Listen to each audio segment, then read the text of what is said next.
एक समय की बात है, एक खेत में तरह तरह की सब्जियां उगती थीं। उस खेत में आलू, टमाटर, बैंगन, गाजर, मिर्ची, गोभी और पालक जैसे कई सब्जियां रहती थीं। सब सब्जियां आपस में बहुत अच्छे दोस्त थीं, लेकिन कभी कभी वे अपनी महत्ता को लेकर झगड़ पड़ती थीं। एक दिन सब्जियों में बहस छिड़ गई कि कौन सबसे ज्यादा महत्वपूर्ण है। मैं सबसे जरूरी हूँ। मुझे हर सब्जी के साथ पकाया जाता है और बिना मेरे कोई सब्जी पूरी नहीं होती। ये तुम क्या कह रहे हो आलू? मैं तुम्हारे बिना तो काम चल सकता है, लेकिन मेरे बिना स्वाद ही नहीं आता। मैं तो हर सब्जी, चटनी और सलाद का राजा हूँ। तुम दोनों बेकार बातें कर रहे हो। असली राजसी सब्जी तो मैं हूँ। राजा और रानी के दरबार में बैंगन का भरता खास व्यंजन होता है।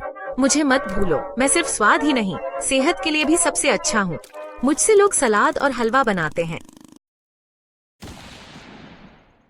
तुम सब तो मेरे बिना फीके हो। मैं हर खाने में अपनी तड़प से स्वाद लाती हूँ। सब्जियों का यह झगड़ा बढ़ता ही जा रहा था। तभी खेत के मालिक, एक समझदार किसान, वहां पहुंचे। तुम सब अपनी जगह खास हो, कोई अकेला सबसे महत्वपूर्ण नहीं है। हर सब्जी का अपना स्वाद, अपनी खासियत होती है। जब तुम सब मिलकर बनती हो तो स्वाद और पोषण दोनों बढ़ जाते हैं। यही तुम्हारी ताकत है, मिलकर रहना। सब्जियों को अपनी गलती का एहसास हुआ और वे आपस में दोस्ती कर ली। अब वे खुशी खुशी खेत में उगने लगी और लोगों को स्वादिष्ट और पोषक खाना देने लगी। इस कहानी से हमें यह सीख मिलती है कि हर किसी का अपना महत्व होता है और जब हम मिलजुल कर काम करते हैं तो नतीजे हमेशा बेहतर होते हैं।